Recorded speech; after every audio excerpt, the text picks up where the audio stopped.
I live in a small, peaceful town. I don't live in a place where you have to worry about walking alone at night. I share a one-story house with my sister, but she's hardly ever home. She has another place in Florida that she spends most of her time. There's about 100 to 200 feet between each house on my block, and then there's some woods across the street. I have a daily routine. I get home from work, make dinner, shower, relax a little, then go for a run, come back and have a light snack, then go to bed. It was a work night like any other. I was going for my nightly run, and when I came back to my house, there was a random white van parked across the street.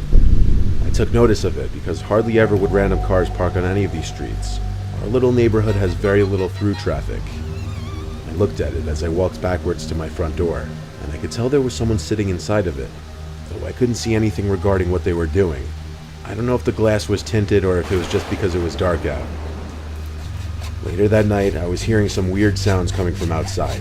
It was like a scraping sound. I looked out my window and called out, "Hello?" and it stopped. I had no idea what it could be, but my first guess was the neighbor doing something in his yard. I went back to whatever I was doing, and that was the night.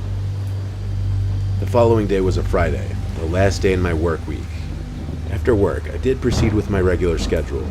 I went on my nightly run a little earlier tonight since it was Friday and I had plans with some friends. I got back from my run, imagining the van to be there again, but it wasn't this time. I went out with my friends to a comedy club. I didn't get back until late.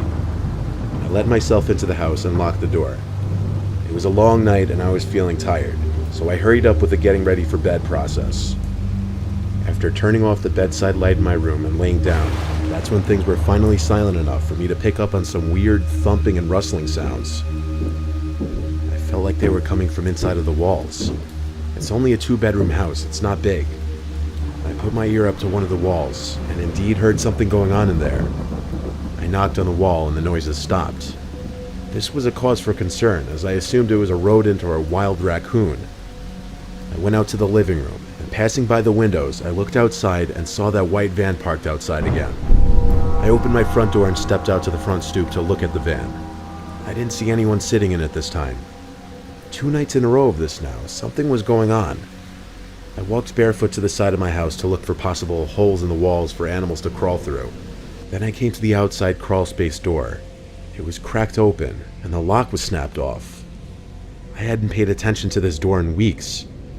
I pulled it open a little more, and without a phone or flashlight in my hands, all I could do was lean inside and squint my eyes in the pitch blackness of the crawl space.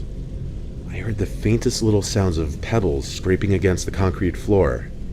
At first, my naive mind was thinking it was an animal, till the sounds turned more aggressive and more closely resembled human footsteps marching to the crawlspace door. And then, just barely, I could see a person crouch walking towards me. I slammed the door and twisted the knob, but without a lock, it wouldn't do anything. I ran back inside my house and called the police. While on the phone, I instantly attributed the crawlspace door to the scraping sounds I heard the night before. The next time I went to the window while on the phone, the van in the street was gone. Police came and I showed them the crawlspace. We had to use flashlights as the crawlspace doesn't have any lights installed. We found something disturbing. In the left corner, there were cut marks in the roof of the crawlspace, as if the intruder was trying to saw his way into the house. The only info I could give them was the white van parked in front of the house. We don't have cameras, nor did I see what he or she even looked like. They never came back though. I'd imagine because I caught on to what was probably supposed to be a silent operation.